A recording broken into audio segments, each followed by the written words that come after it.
Le procédé float est devenu la norme au cours des années 60. Cette technique consiste à verser un ruban de verre fondu depuis le four et à le faire flotter sur un bain d'étain fondu afin de produire une surface parfaitement plane, sans défaut, dont l'épaisseur et la viscosité sont uniformes.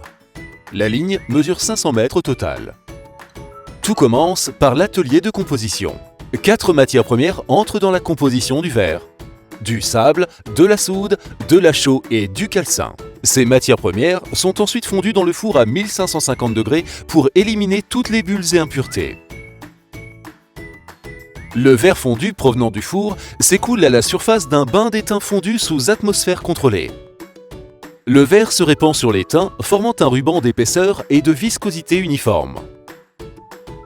À la fin du procédé float, le verre a refroidi et devient suffisamment solide pour être soulevé du bain d'étain vers l'étendrie. L'étendrie est un environnement hermétique rempli d'air où le verre est refroidi pour évacuer toute contrainte interne et lui donner ses propriétés de verre solide, appelées aussi verre recuit. Une fois refroidi, le ruban de verre est automatiquement découpé en plaques de dimension standard 6000 sur 3210 mm. L'épaisseur du verre et l'absence de défaut sont contrôlés par un système de détection laser en ligne.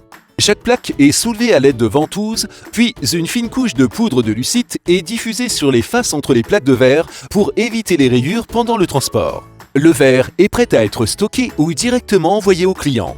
Pour commercialiser des produits très performants avec une sécurité maximale, toutes les plaques de verre sont soumises à des contrôles qualité rigoureux tout au long de leur processus de production.